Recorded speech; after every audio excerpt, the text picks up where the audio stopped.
Welcome to score answer. और आज के करंट अफेयर टुडे की टॉपिक है हमारा अनुसूचित जाति और अनुसूचित जनजातियों के लिए उपलब्ध कराए गए नए स्कूल और उनमें एडमिशन की प्रक्रिया तथा मिलने वाले अनुदान।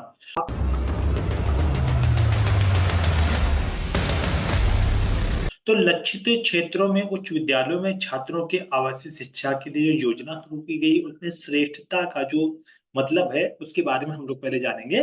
शैक्षणिक सत्र 2023-24 के लिए सीबीएसई राज्य बोर्ड संबंध 142 निजी आवासीय विद्यालयों में अनुसूचित जाति के लिए 2564 छात्रों ने प्रवेश लिया है। आपको बता दें कि ये जो व्यवस्था है ये आवासीय है।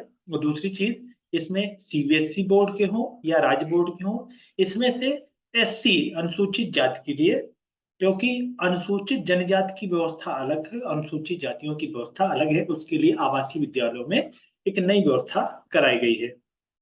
सामाजिक न्याय एवं अधिकारिता मंत्रालय लक्षित क्षेत्रों के उच्च विद्यालयों में छात्रों के लिए आवासीय शिक्षा लागू योजना, इसको हम श्रेष्ठता योजना के नाम से भी जानते हैं, एक केंद्रीय क्षेत्र की योजना लागू है। और श्रेष्ठता का उद्देश्य, अगर बात की जाए श्रेष्ठता, तो इसमें श्रेष्ठता क्या है? इस श्रेष्ठता का उद्देश्य सरकार के विकास हस्तक्षेप की पहुंच को बढ़ाना, अनुदान प्राप्त संस्थानों जैसे कि एनजीओ जो द्वारा संचालित है या उच्च गुणवत्ता शिक्षा प्रदान करने वाली आवासीय उच्च विद्यालयों के प्रयासों के माध्यम से शिक्षा के क्षेत्र में सेवा की कमी वाले अनुसूचित जाति बहुल क्षेत्रों में अंतर को भरना और अनुसूचित जाति एससी के सामाजिक आर्थिक उत्थान और समग्र विकास का वातावरण प्रदान करना। तो जितने भी, अगर देखा जाए आवासीय विद्यालयों की बात की जाए या उच्च विद्यालयों की बात की जाए, एनजीओ द्वारा संचालित विद्यालयों की बात की जाए, ये सारे जो विद्यालय हैं स्पेशली रूप से अनुसूचित जाति के बहुल इलाकों वाले क्षेत्रों में खोलने की योजना है। और उसी में इस तरह के कार्यक्रम चलाने की योजना है कि उनको अपने आवास के पास ही उनको एक आवासीय विद्यालय भी मिल सके और वहां पे उनकी शिक्षा भी सुचारू रूप से चलाई जा रहे। तो इस तरह की जो योजना है वो श्रेष्ठता योजना के नाम से भी जानी जा रही है। अनुसूचित जाति के मेधावी छात्रों को उनके शैक्षिक और समग्र विकास के लिए देश के सर्वश्रेष्ठ स्कूलों में आसान पहुंच प्रदान करने के लिए योजना को संशोधित भी किया गया है और उनके भविष्य के अवसर भी सुरक्षित हो। तो यह योजना 2 मोड में कार्यान्वित की जा रही है। उसके लिए जो सबसे बड़ी है मोड फर्स्ट, जिसे हम श्रेष्ठता विद्यालय कह रहे हैं। तो श्रेष्ठता विद्यालय क्या है इसके बारे में जानते हैं। सर्वश्रेष्ठ सीबीएसई राज्य बोर्ड निजी संबंध आवासीय विद्यालय, इसके तहत प्रत्येक राज्य केंद्र शासित प्रदेश के मेधावी अनुसूचित जाति के छात्रों को निर्दिष्ट संख्या को राष्ट्रीय परीक्षण एजेंसी, जिसे एनटीए नेशनल टेस्टिंग एजेंसी के नाम से भी जाना जाता है, द्वारा आयोजित एनईटीएस के लिए राष्ट्रीय प्रवेश परीक्षा के माध्यम से चुना जाएगा। मतलब इसके लिए जो परीक्षा होगी एक तरह का इंट्रेंस एग्जाम होगा जो एनटीए आयोजित करेगा। और इसके बाद जिन बच्चों का सिलेक्शन होगा उनको सीबीएसई राज्य बोर्ड से संबंधित आवासीय विद्यालयों में श्रेष्ठता के लिए एक उच्च अध्ययन के लिए भेजा जाएगा।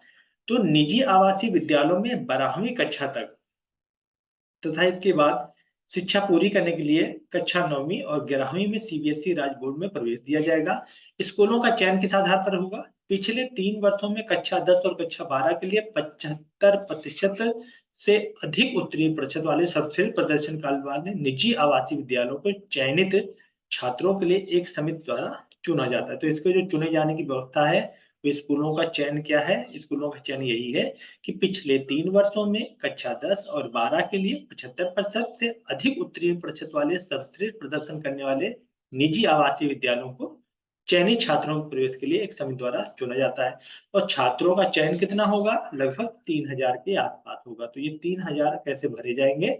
9वीं कक्षा के लिए 1500, 11वीं के लिए अस्थायी रूप से इनका पंजीकरण होगा। इसमें अनुसूचित जाति के उनके जिनके माता पिता की वार्षिक आय 2.5 लाख तक है उनका भी इसमें यह होगा।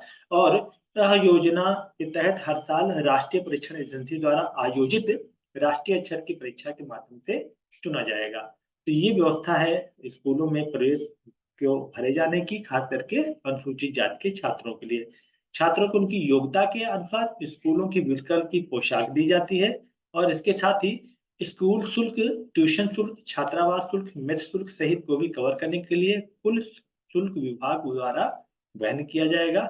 इसके साथ ही अगर बात की जाए तो योजना के तहत 9वीं, 10वीं, 12वीं के लिए स्वीकार शुल्क 1 लाख, 1,10,000, 1,25,000 और 1,35,000 है।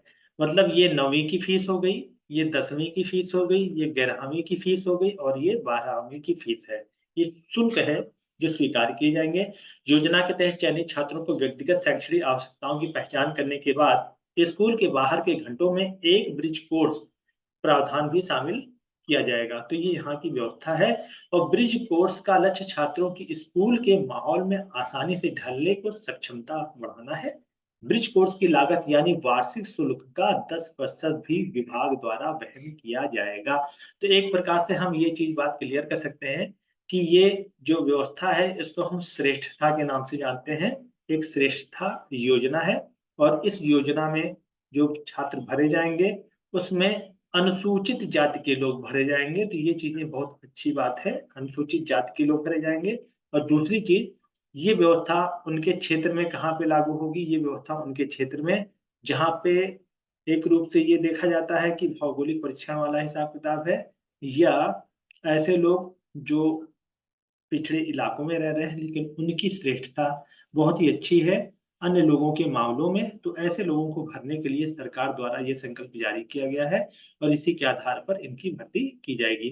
तो आज करंट अफेयर्स आज की टॉपिक में यहीं तक। मिलते हैं नेक्स्ट सेगमेंट में नए तथ्य और नए विश्लेषणों के साथ। तब तक के लिए स्कूल इन्हेंसर की तरफ से जय हिंद, जय भारत।